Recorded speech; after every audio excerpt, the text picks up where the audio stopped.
All right, if you guys want to start making your way back to your seats, maybe we'll move the liturgy and the silence to the end. That's what I'm feeling right now. Is that all right with you guys? Good. Okay. How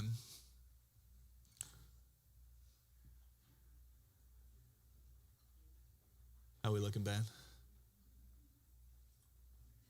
Well, we don't really need a slide for this first one. I'll just gonna give a quick. Hey, there's a slide for this one. Gosh, God bless you. Just quick little location update. If you were here last week, you heard something similar, so don't get too excited. But if you weren't here last week, then let me fill you in. We have 10 weeks left in this building. So my encouragement to all of us is just go for it. I don't know. What do you want to do with this place? Just go for it.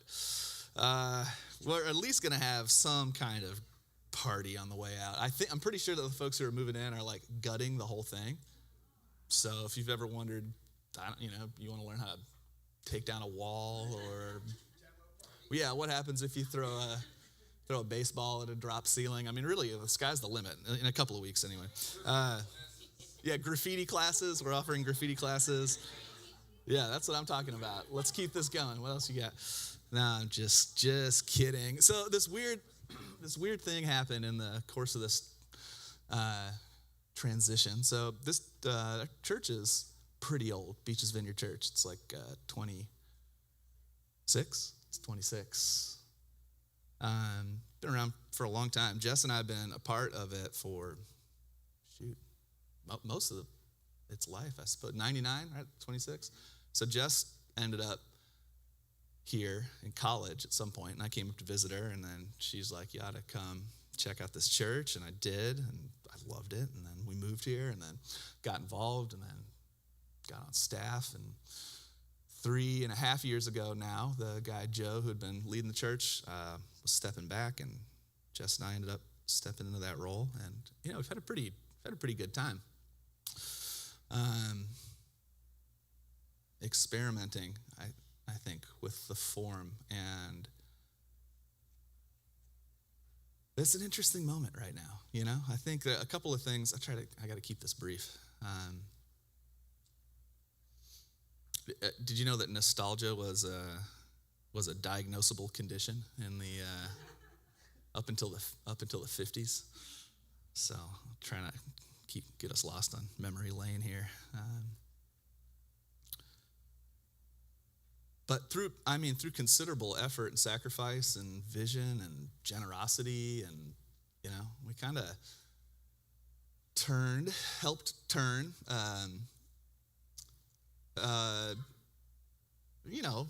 unusual, I'd say, but relatively familiar church model here, like Beaches Vineyard Church, into like a community center.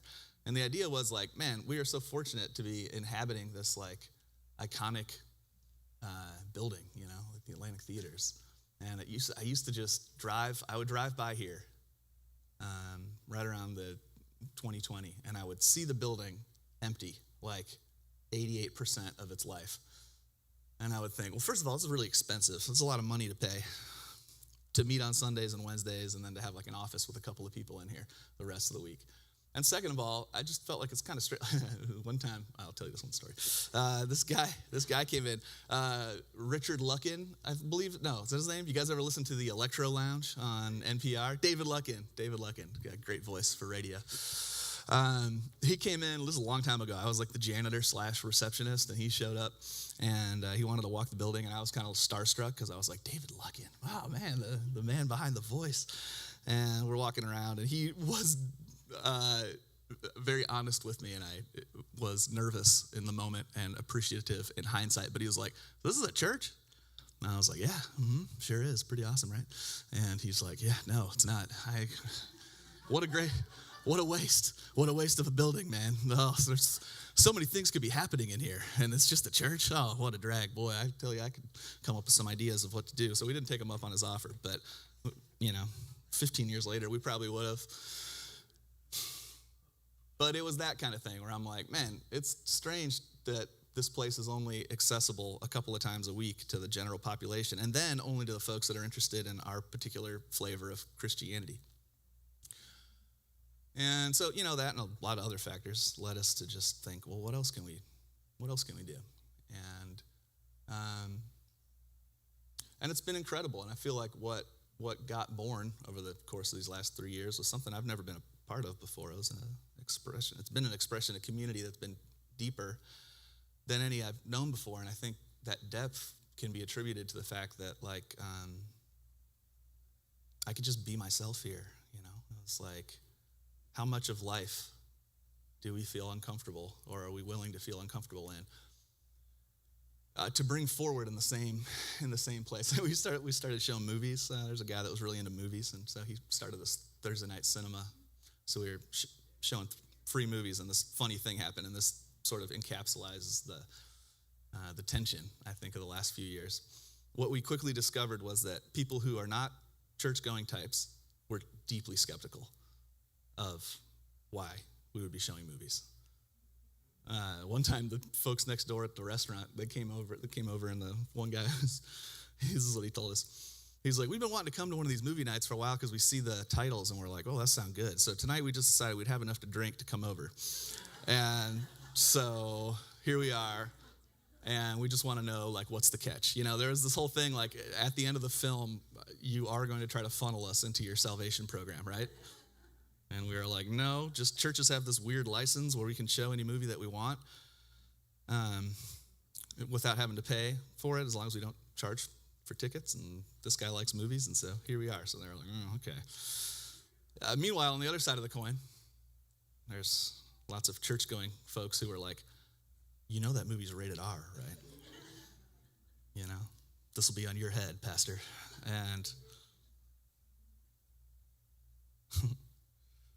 And I used to just say, well, would you watch that movie at home? Yeah, I love that movie.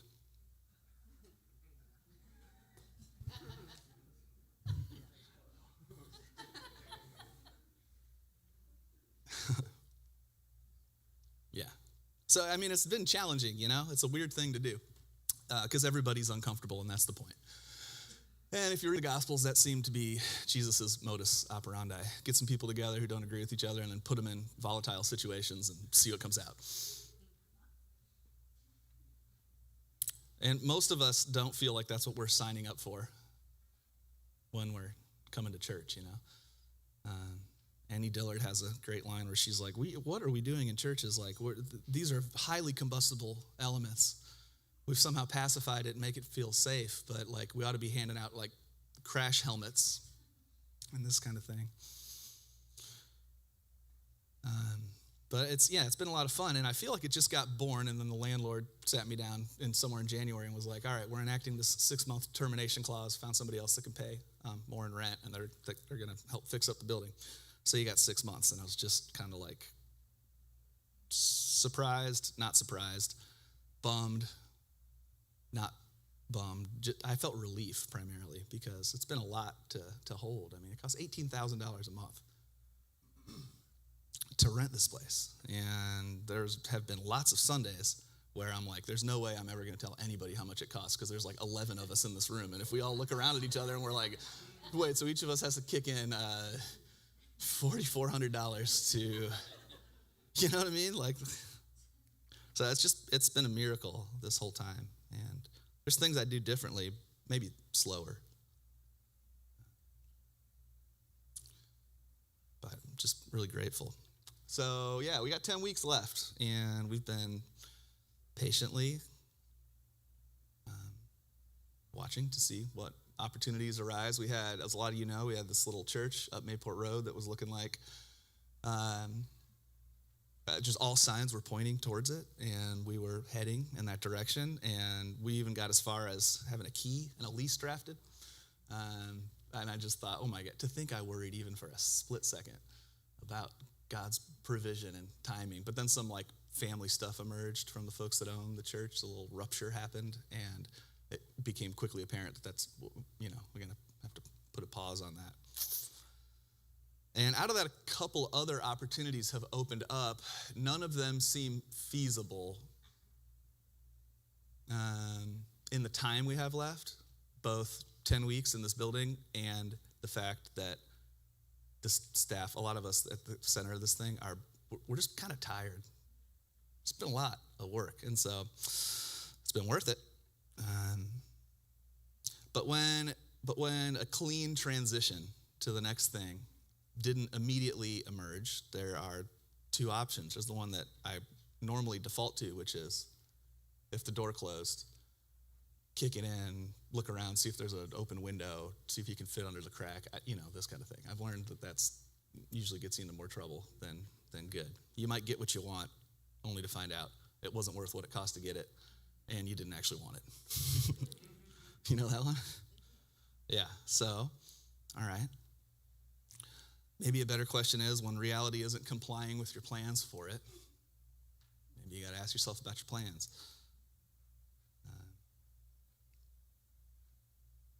But it's interesting because I said last week, I've been a pastor for a long time. I've been to a lot of conferences, and I've become very familiar with the burnt out pastor archetype. I've met hundreds, if not thousands of them. It really used to scare me. I was like, they're all burnt out. Young Bobby was like, oh my, this is where it's headed. But I'm not that. I'm not that. I'm not burnt out. I just like, what? Aw. Thanks, guys. I still love this work, and I think it's true for most of us.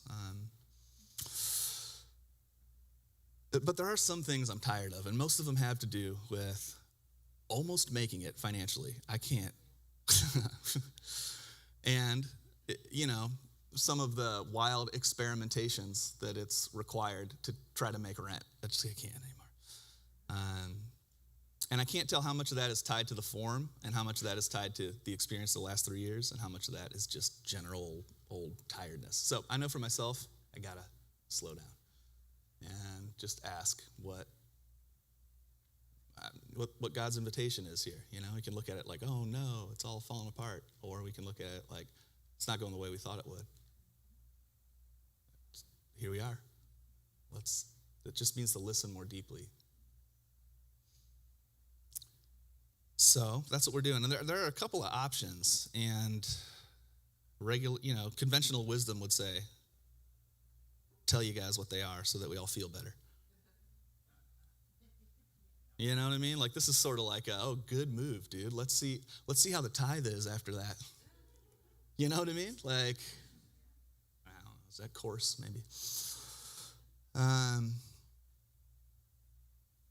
But I'm not done, and I don't think that we are either. And we've experimented a lot with the form within the form. And when I say form, I just mean I had this realization a while ago, a long, long time ago. I was like, man, why is every Sunday the same? And also, why is every Sunday the same at every church? And also, if the mega churches have perfected the form, why are we doing the Bush League version of it, They figured it out. Let them have it. What else can we do? And so, you hold 20 minutes of silence, which I remember venturing some version of that to the staff a long time ago. I'm like, what if we just did quiet? And they're like, what are you thinking? That is not, in a group, that is not what people are showing up for, man. And to do that in the privacy of your own home.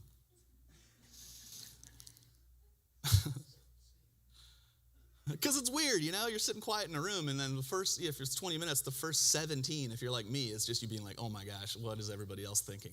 And, how long has it been? Oh, it's only been 3 minutes. And why did I have that burrito last night? My stomach is echoing across the sanctuary, and, all that kind of stuff. And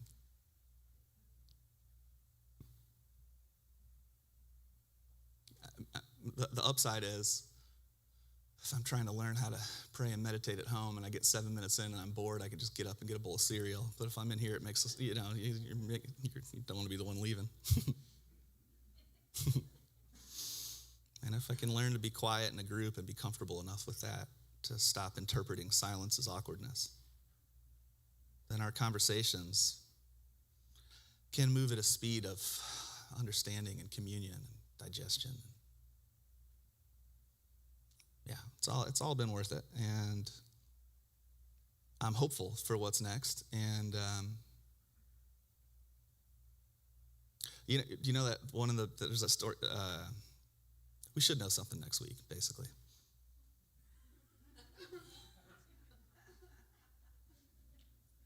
All right, you got any questions? I got to get into this teaching. Questions, comments, concerns?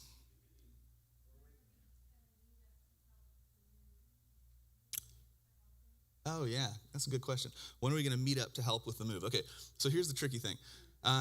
We don't know where we're moving, so it's hard to know what we need. I'm thinking, but I'm going to tell everybody the full plan next week, like the whole thing, like detailed map, like itinerary, day to day. We'll know more next week, and when we know more, we'll have an idea of what to do with our just vast collection of couches and rugs. Various religious paraphernalia. Some of you are already walking out with them, which is great. I mean, it's kind of funny, We're like, where did that table go? I think I saw it at Susan's house yesterday. Yeah. So we're figuring it out on our own. But there's lots of this is a 19,000 square foot building that 3 different regimes of pastors have collected stuff into. And though Jess and I purged a lot of it, and all of us, there's going to be a little bit of work to do. So.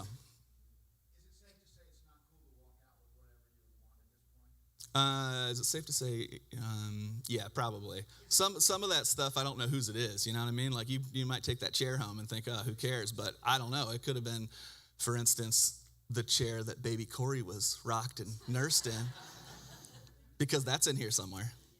So if you want that, I can tell you which one it is. But. If you have interest in something, let us know. Yeah. Put like a post-it on it somewhere, like with your name, and then there will become a time. Yes. At a later point, perhaps. Maybe. Yeah. It's highly likely we're just going to say you can have it. Yeah, we need to have a garage sale. Yeah, we got lots of steps. Don actually has a wonderful spreadsheet with all the steps. I was joking about the itinerary, but we do have one. We can't activate it until we know what's happening, which, as I said, will be next week. Do you hear me, God? You hear what I'm saying? I'm saying next week. Don't make me a liar. All right, that's good. Okay. All right, let's just, we got 10:57. I bet I can fit this bad boy into 30 minutes. Let's take about 3. Just to kind of, do whatever you want with this. If you need to digest what I just said, please do. If you want to take a few deep breaths and just come back into your body and try to let the thought train leave the station without boarding it. Whatever you want to do. We'll take just about 3 minutes of silence together, and then we're going to get into part 7 of our Exodus series. So silence begins now.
if you want to take it to slide 4, here is this is part 7 of our Exodus series, and it's called The Golden Shadow.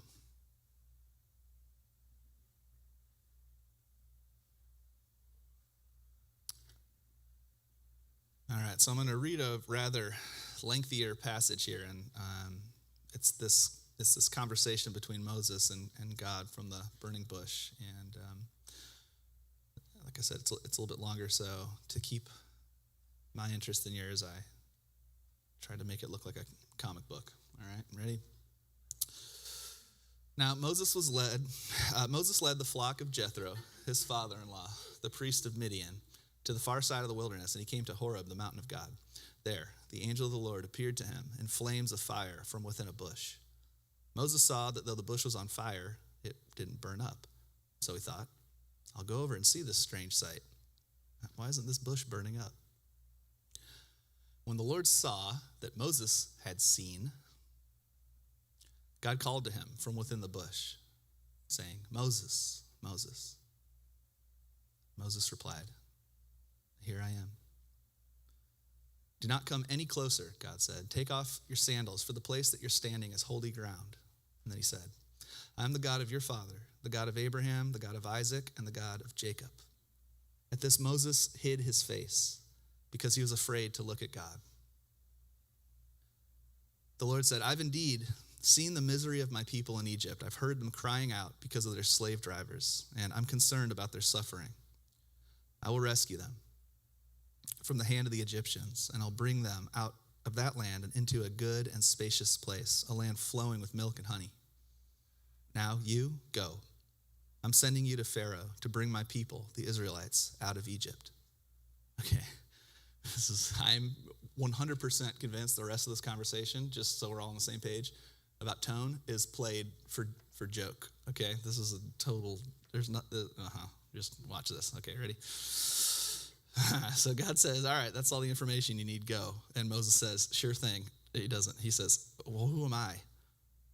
Little old me? Plus, I've got history there. God says, I see all this. I understand. Don't be afraid. I will be with you. And this will be the sign to you that it is I who have sent you. When you've brought the people out of Egypt, you'll worship God on this mountain. And then Moses replies, okay. So, all right, I'm going to go to the Israelites and I'll say to them, the God of your fathers has sent me to you. And they're going to say to me, oh yeah, what's his name? So what is your name? God replies, I am who I am. I will become who I will become. He doesn't offer a proper noun or a definition, but a paradox, an unfolding. It says, so just, take that and say to the Israelites, it's I am. This is his name, and he sent me to you. And God says, go, assemble the elders of Israel. The elders will listen to you. That's interesting. Have you gotten to that point in your time on this planet that you found that the answers to the most important questions don't have answers? And that's okay. Where desperation turns into curiosity. Where the questions don't go away. The curiosity remains, but the urgency to have them solved has diminished to a place that you can experience peace. He says, get those folks together. Then you and them are to go to the king of Egypt and say to him, and I don't really understand this part, the Lord, the God of the Hebrews, has met with us. He doesn't say, let us go. He says, let us take a 3-week journey into the wilderness to offer sacrifices to the Lord our God. He just asked for a little vacation. I'm not sure if that was plan A or if that was just like, maybe Pharaoh will give us that much and then we'll make a run for it. I'm not sure. But I know that the king of Egypt won't let you go unless a mighty hand compels him. So I'll stretch out my hand. I'll strike the Egyptians with all the wonders that I'll perform among them. And after that, he will let you go. And I'll make the Egyptians favorably disposed towards you, so that when you leave, you won't go empty-handed. This is interesting too. Every woman, not every man, every woman is to ask her neighbor and any woman living in her house for articles of silver and gold and for clothing, which you'll put on your sons and on your daughters, and so you will plunder the Egyptians. Moses says, great plan. No, he says this instead. What if they don't believe me? When I say, and they say to me, the Lord didn't appear to you. And the Lord said to him, take that staff you're holding and throw it on the ground. And so Moses threw it on the ground, and it became, you guys remember? It became a snake. You know what Moses' response was? It's probably the same as yours or mine. He ran away. Like, you think a little heads up would be nice, you know, just. And the Lord said, okay. And God says, come, you know, eventually Moses comes back over from wherever he was hiding, and God says, reach out your hand and take the snake by the tail. And Moses took hold of the snake, and it turned back into a staff in his hand. And then the Lord said, put your hand inside your cloak. When Moses put his hand in his cloak, and when he took it back out, his skin was leprous, white as snow. Leprosy was the ultimate sign of separateness. Still, right? Leper colonies. If you've got that, you're not around anybody else. You're banished. And so he puts his hand, it comes out leprous. And God says, now put it back into your cloak. And when Moses did, his hand was restored like the rest of his flesh. And the Lord said, if they don't believe these two signs or listen to you, take water from the Nile and pour it on dry ground. It'll become blood. Moses interrupted him and said, pardon your servant, Lord. I've never been eloquent. It's not even what we're talking about. Neither in the past, nor since you started talking about all this stuff. I'm still not eloquent. I'm slow of speech and tongue. And the Lord replied, God gives him one of these like Old Testament soliloquies of like, how dare you ask me that? Who gave human beings their mouths? Who makes them deaf or mute? Who gives them sight or blindness? Is it not I, the Lord? Now go. I will help you speak, and I will teach you what you have to say. And Moses said, pardon your servant, Lord. Please send somebody else. Literally, that's literally the next verse. Then the Lord's anger burned against Moses, and he said, fine, what about your brother Aaron? I know that he can speak well. In fact, he's already on his way to meet you. I'll help both of you speak and teach you what to do. He'll speak to the people for you, and it will be as if he were your mouth and as if you were God to him. Here, take the staff in your hand so you can perform signs with it. What do you notice in all that?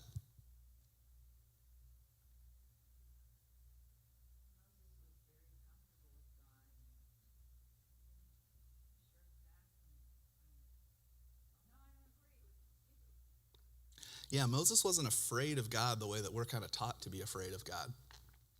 He's pretty much himself in this conversation, you know. I would have felt the need to present a better resume or something than what Moses.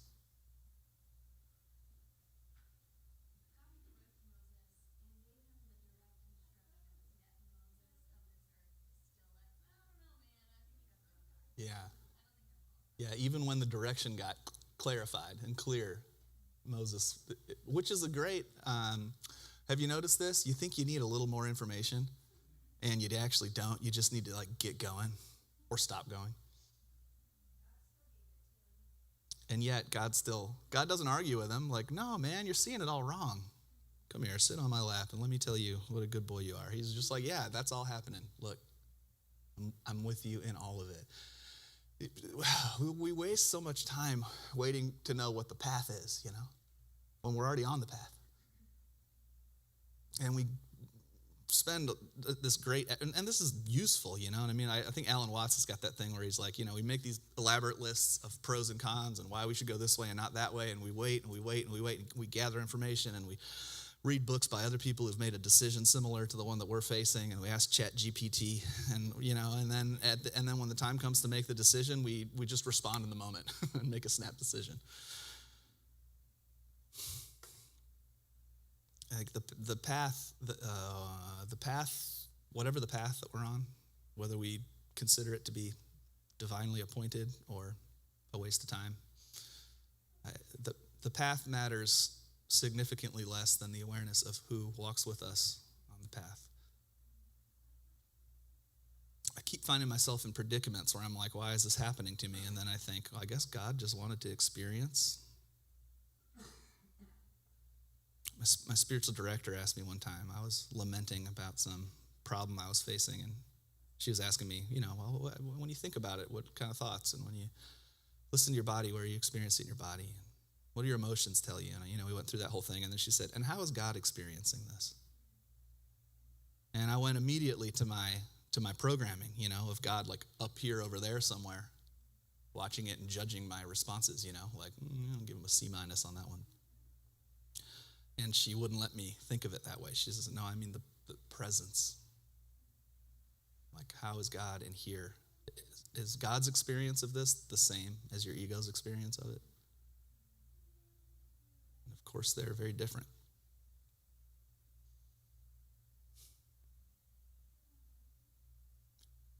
So I think what we see in Moses' hesitations at the burning bush is like the shadow side of self-reflection, which can be crippling self-doubt.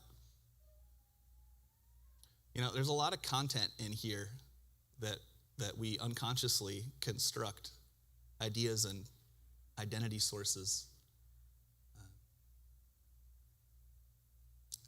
to distract us from reckoning with what's really happening inside of us. There's a reason we don't go in here, that it's a treacherous journey like we talked about last week, the deep sea. Who wants to go in there?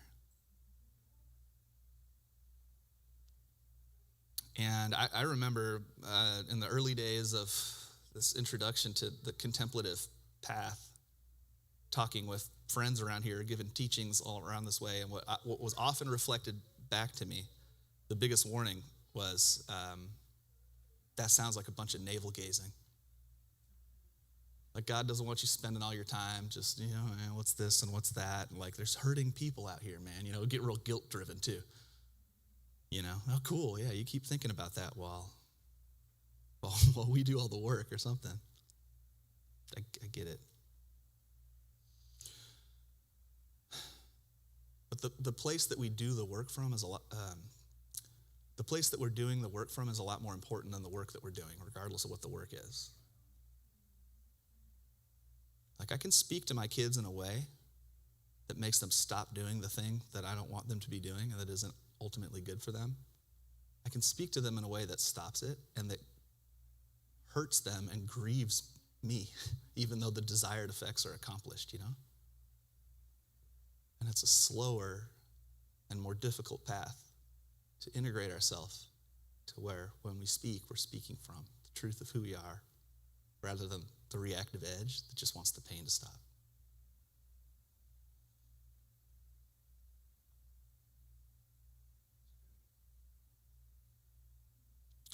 So one thing that I noticed early on, and just trying to pay attention to where I was coming from, was that there's a lot of different places I'm coming from. There's a lot of different things that really feel like me in here, and they have very different ideas about who me is and how we ought to act. It slows you down. It's meant to do this. But of course, the shadow side of it is that we can come in contact with all this unconscious material and have to start reckoning that I'm not who I thought I was. I'm not the hero of this epic. Or if I am, then I'm the protagonist and the antagonist.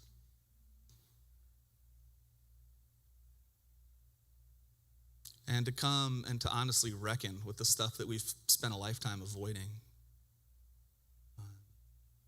Well, it can produce, I think, what we find in Moses here, which is this sort of infinite loop of navel gazing, nasal gaving.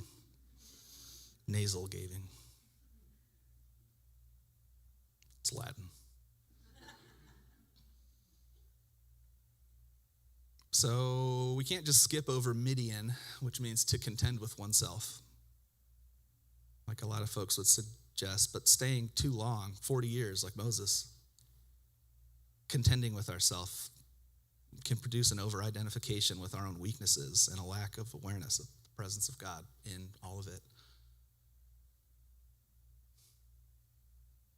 And so for Moses, he doesn't need more information, really. He needs to just get moving. Sometimes the integration won't happen until we're prompted out and away from what's become the new normal, you know? It's the only thing. Like, do you guys change on your own volition often? Do you ever just be like, life's going pretty good. I think I'll just blow it up real quick.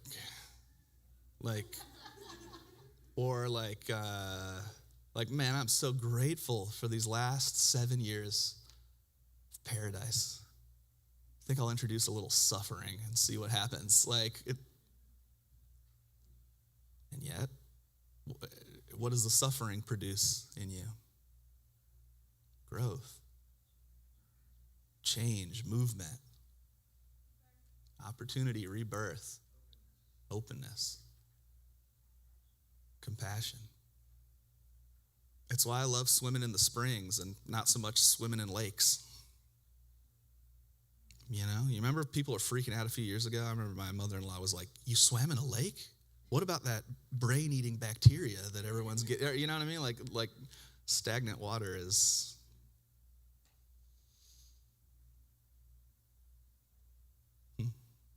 That's a poem by Mary Oliver. It's called Wild Geese. She says, you don't have to be good.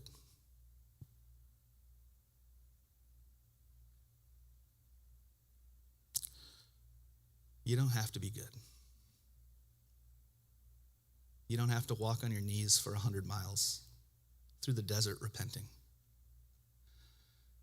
You only have to let the soft animal of your body love what it loves. Tell me about despair, yours. I'll tell you mine. Meanwhile, the world goes on. Meanwhile, the sun and the clear pebbles of the rain are moving across the landscapes, over the prairies and the deep trees, the mountains and the rivers. Get outside of yourself. Meanwhile, the wild geese, high in the clean blue air, are heading home again. Whoever you are, no matter how lonely, the world offers itself to your imagination, calls to you like the wild geese, harsh and exciting, over and over, announcing your place in the family of things.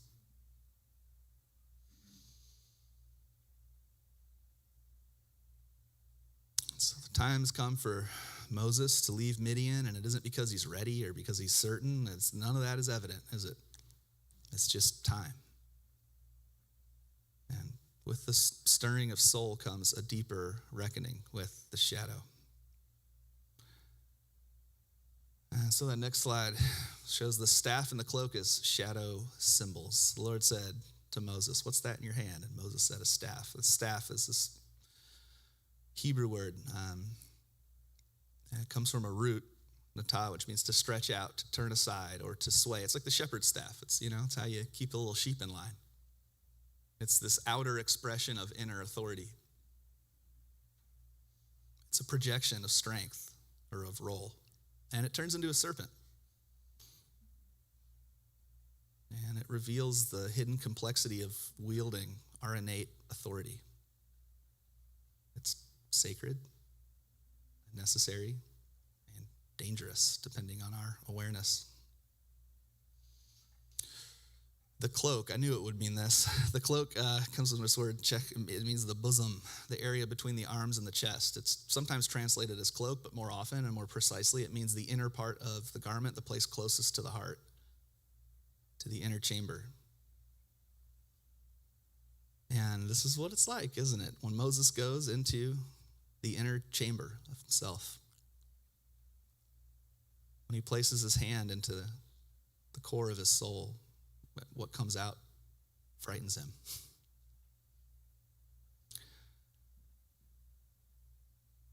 And the thing is where does the healing come from? It comes from not running away, but returning again to the place we're most afraid of. The healings and the woundings and the healing, it's all the same thing.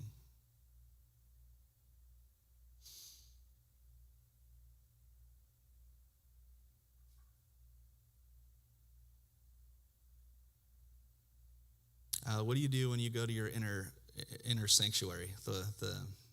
Whether it's this prayerful place of meditation or just the most comfortable place you can think of, wherever you go to recharge. And what you find there is like a snake and like a leper. What do you do in the places that used to make you happy and had the answers? They're just not working anymore. How have you navigated your own dark night of the soul?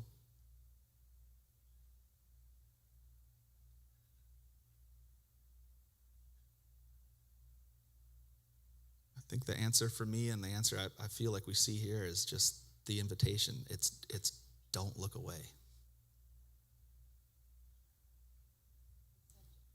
Acceptance. Look until you can see it the way that God does. And if it's not meant to be there, would it be there? You know, Jesus said, like, if you have faith, you can say to this mountain, move. And then we go out and try it, and we're like, crap, the mountain's still there. I guess I don't know how to pray. I need to get a book about it or something. But when we see from the same place Jesus sees from, or at least somewhere close, we can say to the mountain, move, and it'll move, but we'll also see like why the mountain was there in the first place. Maybe we'll reconsider whether it needs to be moved or not.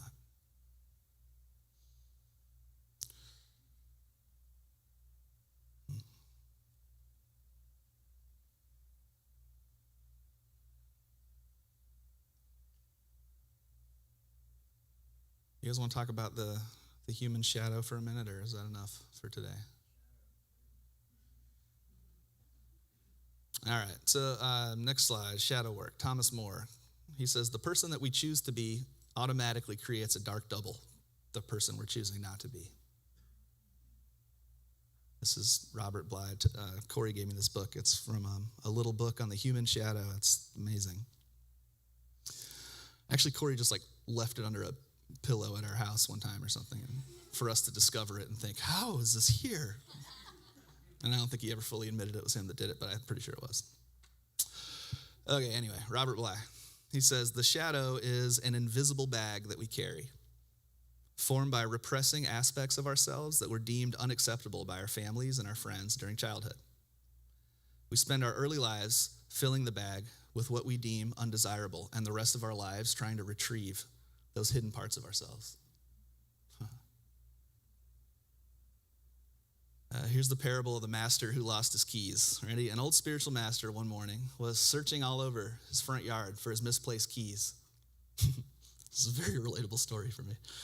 And actually, if anybody sees my wallet, let me know. I haven't seen it in a few days. Eventually, his disciples noticed, and they came over to help. After an hour of searching, one disciple said, do you remember where you were the last time you had them? And the master replied, yeah, I was inside the house. And the disciple said, then why aren't we looking in there? And the master replied, well, because the light's a lot better out here. Just like that. What we most need to find is often in the place we'd least like to find it.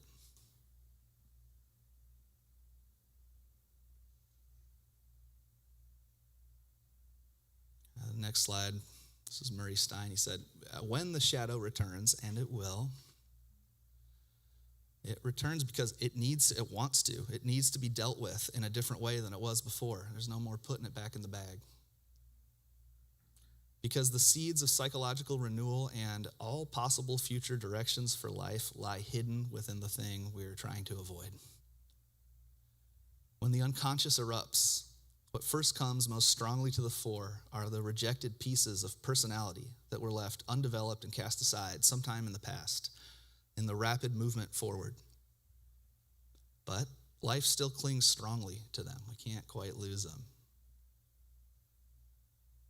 And actually, the seeds of the future lie in these neglected figures, which have now returned, calling for restoration and for attention.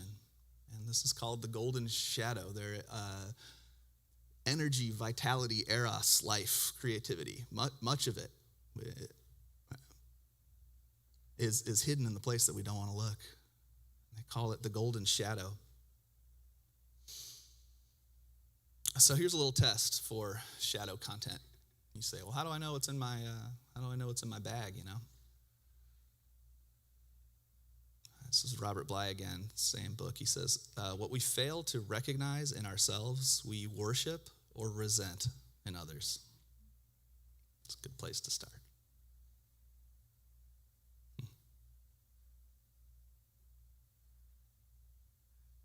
When's the last time that the person you love the most says, you're acting just like, and then they say somebody that you don't want to be acting like, this like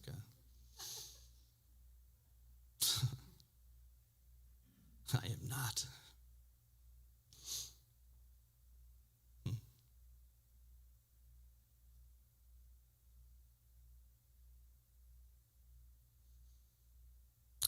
How have you come into contact in your own life with your own shadow content? What's helped you to see? Oh shoot, I think maybe they're right. Anybody want to share?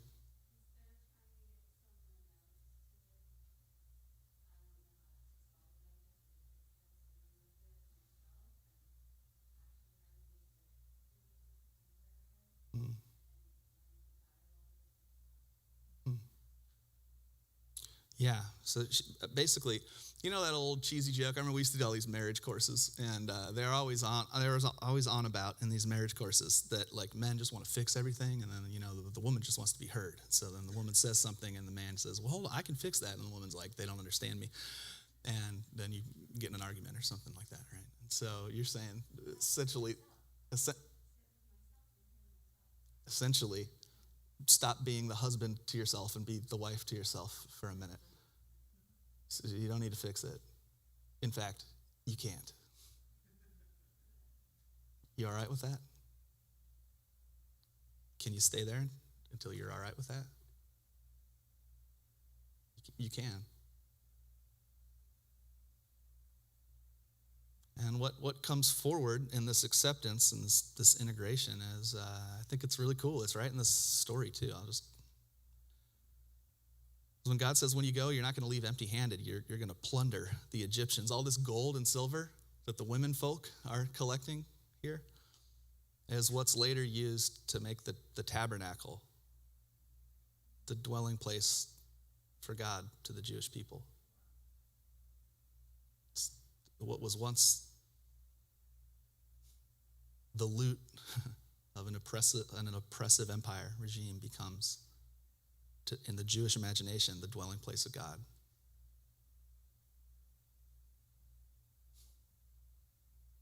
But before this could happen, Moses would have to slowly make peace that, just like St. Paul said, thousands and thousands of years later, do you not realize that your body is the temple of the Holy Spirit? That the presence you long for, that will soothe you, that maybe won't fix you, but will soothe you and will carry you through whatever you face, is already within you. It's not out here, over there. Nobody can give it to you or take it from you.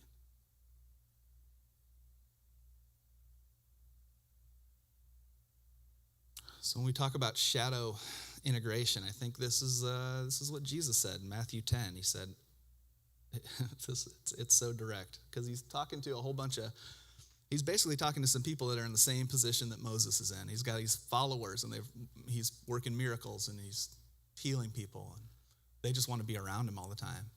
And then the day comes, way before they're ready, he sends them out to do the things that they've seen him doing. And they say, no, we're the support team. We'll do the admin stuff, make sure there's enough bread and fish, but they couldn't even do that well. But anyway, you do the miracles, we'll watch. And with pretty clear eyes, Jesus says, don't worry, I'm sending you out, but you'll be like sheep among wolves, so you should be fine, right? And what's the advice? You need to be as shrewd as a serpent and as innocent as a dove. It's light and shadow together.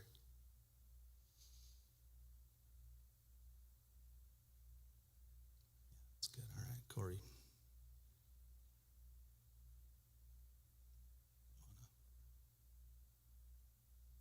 You want to come up and sing a song that summarizes all that for us? You've probably got an album full of them, but This is a poem I wrote a long time ago before I understood it. It's called Shadow Work. I'd never even heard of that before. And I was trying to tell myself mostly these first two lines. You cannot abstain from pain any more than you can shake a shadow. Still. Shadow signals a substance. And so, if your pilgrimage offers transference head to heart to soles of feet, shadow swivels at hope's vast substance, squinting, thrumming, arms outstretched in summer breeze.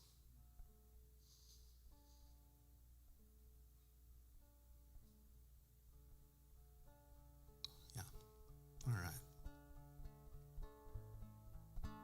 It's 11:30. We'll just use the rest of this time for reflection. You're free to go if you want to go. If you got kids in the back, you ought to pick them up, but you can bring them back in here or grab a latte at Zapcat. If you want to talk with each other, it's a great idea. You can do that in the lobby or across the way in the family room.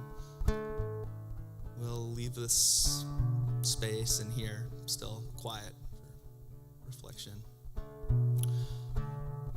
You're welcome to talk with each other, pray with each other. If you'd like somebody to pray for you or with you, if you head over, hey, see Pam over there? There's Pam. Pam will pray with you. Right, Pam?